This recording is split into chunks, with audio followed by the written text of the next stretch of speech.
So I'm doing a little clearing here. I just got back in here from lunch and finished cutting all this stuff with a chainsaw while I was outside, and I'll spin around to show you everything.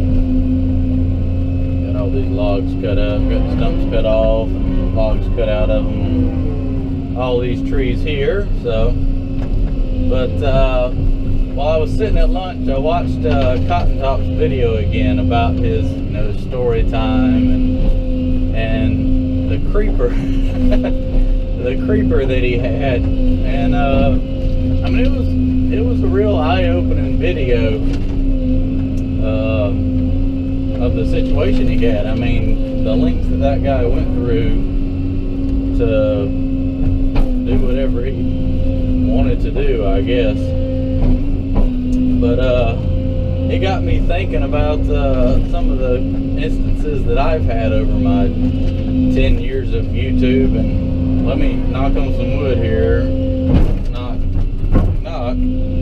I haven't never come across anything quite that crazy, I guess, or that much extent. I get the creepers here and there that'll send you messages and pretty much worry the hell out of you. I mean, they will, it's just like what he had. Hey, how are you doing? Are you there? Did you see this? Let me send you this picture. And, I think a lot of it's kids that, they're probably, because you go to their page and you don't see no videos whatsoever about anything. They have like one subscriber, and that's probably themselves. So you really don't know who you're dealing with, something like that. But I tried to weed out the ones who actually are involved in the industry. I mean, there's nothing wrong with people that want to get into this business, but I can only do so much. If I don't answer, I mean, either I feel it's not important, or let's face it, we're in the process of moving our shop. I'm building a house. We work 5 days a week. I work the other day, Saturday or Sunday, doing my own stuff. There's not a lot of free time. I do the best I can to answer questions and everything for everything that I get. And that's really what I like people. I need to really work on my Let's Dig 18 fan page as far as answering questions. I do get a lot, and I do try to answer the ones that I feel are pretty immediate and need a response. But anyways, back to the creeper story. I've had never had somebody contact me in the way that he had done, but I've had several people send me messages. You get the creepers that wants you to take videos of you running the equipment in your socks. I guess they got a thing for it or something. But I mean, whatever floats your boat. I mean, hey, if that's what turns you on, go for it. But you're not going to see it from me. And you'll get the, let me tell you this. If you get a message from somebody and all their profile picture is a cat or like a race car or something like that, and there's absolutely no personal pictures of them, that's going to be a weird sumbitch. Let me just tell you that. I can go ahead and tell you that right now, and that's as far as we'll go. That's going to be a unique person. So I've had a few of those. But back on to, I really don't have any bad experiences meeting people. I'll have the few awkward ones where somebody will see me and they'll be like, "Hey Chris, what's up?" And I'll turn around and I'm like, "Hey, how are you?" I don't know. They'll be like, "Hey, what's up?" And then they turn around, they're just staring at you smiling. You're like, and it's hard to explain. You know so much about me and all the work I do from watching this, and I don't know anything about you. So when a random person comes up, it's a little bit awkward unless you kind of introduce yourself and tell them exactly what you do. But when you just say, "Hey Chris," and stand there and smile, it's a little awkward. I I'm just your average person. I don't see myself as, boy, that had a lot of water in it. Come on, don't flip over. But I'm just the same old person as everybody else. I just film what I do working. It seemed to be a pretty good hit. But I can think of a few uneasy situations I've been in, and this really wasn't YouTube involved. It was more of selling stuff on Craigslist. That first link belt I had, I bought that thing. It's that link belt 3400. I found that thing online. It was well wore out. Well, I took it and fixed it up, and it was really too big for what I wanted, and it needed some more work that I didn't want to do on it, and I really wanted a little bit smaller, nicer machine. So I put that thing online, and I was making some money on it, but I still had it marked where a price to sell. And I had a lot of people message me about it. And I had one guy, it was an older fella. He said he was retired from the Army or Marines or something. But when we were talking on the phone about it, what should have threw up red flags was he was on and on and on asking the same questions over and over. I'm like, can't comprehend. He didn't ask nothing about the machine. All he wanted to know was how old I was, how long I'd had the machine, and that should have thrown up red flags right then. But you know, I was ready to sell the machine. I was like, hey, this guy's interested in it. Said he had cash, lived like 3 hours away, and he was going to drive up there right then and come check it out. The only thing he asked about 10 times was, will that machine work a 40-hour week? I was like, well, I'm sure it will, but I mean, you got an older machine that's going to have problems. And we talked and talked and talked. Finally, he's like, well, I'm going to come on up. I'm like, hey, I've had several other, you're like the third person that's called me. I've got several other people interested in it. Well, another guy in the mix to that called me back, and he wanted to come look at it. Now, keep in mind, it's snowing. We don't get snow but like 2 days a year in North Carolina. And these people wanted to come check it out in the snow. So the guy that called me back ended up getting there probably 30 minutes before the other one. You know, first come, first serve. It is what it is. You know, I'm not going to turn it down for this guy because I got another guy coming who says he might want it. Well, he might not like it. Well, the guy that showed up first really, really liked it and really wanted it. So I kind of pretty much committed it to him. It was about $1,000 less than what I was asking. Well, here comes Mr. Military Man. He pulls up, and everything was just red flagged from the start. He pulls up, and first thing he did was asked, who was that? I was like, well, somebody interested in it. He's like, oh. And he went over there, and he got in the machine. I could tell he had absolutely no clue about the equipment. He didn't even know how to put it in gear, get it to move and everything. And he had told me like 5 times, I'm bringing cash. I got cash. I'm going to get a low boy out of there today. And I'm just like, it's freaking snowing, dude. This is all in my head. I learned a lot from this one. I was like, something is not adding up right here.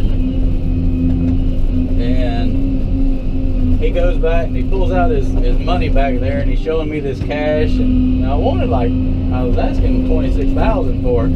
Well, I've seen $26,000 in cash, and it's a lot more than a $100 bill stacked that tight. And I'm like, okay, this is just not adding up right here. He's like, I'll give you this money, and I'll call a low boy, and I'll have this thing out right now, and everything. And it was very uncomfortable feeling, as he wanted to know who else was around and who was this guy and everything. And it seems up red flags. I was like, you know what? I'm about to get screwed over on something, or even worse.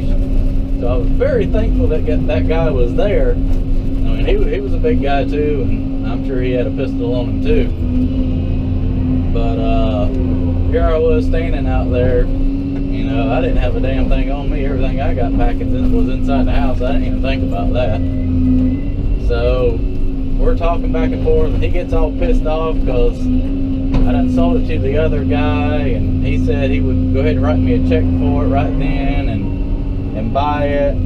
So that other guy gets all pissed off and flies out of there, does a burnout donut right there in the front yard, peels out of there, and then he just starts blowing up my phone, just calling and calling and calling. Is that machine really sold? Yada, yada, yada. I was like, dude, you're really freaking me out here. You're not, everything you said is just not adding up right. And that crap went on for like 2 or 3 days. He called back, just, you know, I'm sorry you drove up here, but this, I should have just never, once I had that first red flag, I should have never, ever gave him my address. And I was worried all that night he was going to come back. I mean, what I feel like what he wanted to do was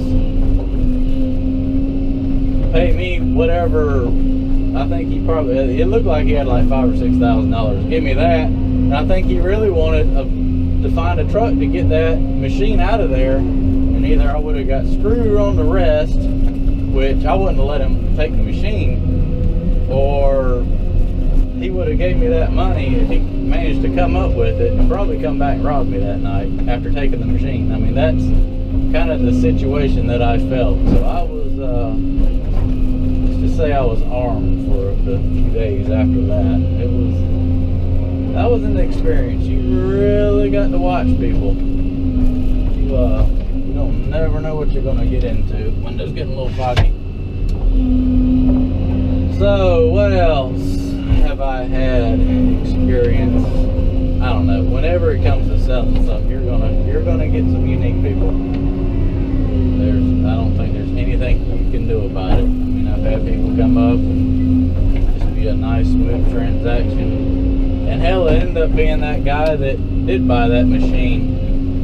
He digged around for a damn month before he finally paid me. And it pretty much come down to I wasn't going to give his deposit back because he done wasted a month of my time.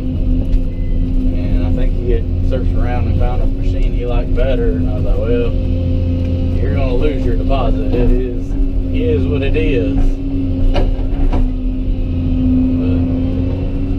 But such is life. He sold that. Hell, I couldn't complain one bit about that last transaction I had with that. When I sold that Link-Belt 2800, guy come at 2 o'clock on a Thursday. 2 o'clock on a Thursday now. And he liked the machine. He's like, all right, I got to leave. I'm going to get you to the bank and get a check. I'll have a low boy here at 7 a.m. But at 7:15, there was a truck there. He had my money, and there she went. I was like, that was probably one of the best transactions I've ever had as far as that. But I know I'm getting off topic as far as like awkward situations on YouTube, and I've had several people message me about coming and hanging out. You know, I would love to have time where somebody could do that, but as you can see right here, I'm the one-man show today. I'm doing everything, and I don't have time to sit down and explain this to everyone, you know, unless you just want to come out here and watch. But I mean, that gets mighty, mighty boring, because I did that my whole childhood, watching machines work. Some people like that, but as far as like you coming hanging out and I do a one-on-one experience all day, it ain't gonna happen. It ain't gonna happen. Oh, I had another guy one time. He got all pissed off. Somehow we found the number to the shop, which is probably the worst thing you can do, because nobody's here to answer the phone during the day. And if you do, you're not going to get my number regardless, so there's no need to even call. But he had called the shop and got my number. No, a different person. I can't remember what happened to the guy at the coat shop. Anyways, I had somebody called me or messaged me, and he got all pissed off because he asked if we were hiring. I was like, no, we're just a little small company. We got the 2 people we need. And he got really, really pissed off that I told him no. I was like, well, I can't help it that you lost your job. I hate it for you, but don't come over here and threaten me because I wouldn't hire you from Adam, because I don't know who you are. You have no videos, and frankly, I don't need any other help right now. And that was a little awkward. I mean, that guy got mad. So you come to the house, you ain't gonna be able to worry about getting mad no more, because you ain't gonna be here, Hoss. It's a different world. It's stuff you got to deal with. But all in all, I can say it's been a pretty pleasurable experience. No psychopath, no stalkers too much. I feel like I'm forgetting something. I'm sure I'll make a part 2 of this. I got a lot of time to sit here and talk and think about stuff when I'm working. But yeah, that's pretty much story time for today. If I think of anything else, I'll make a part 2 to this video.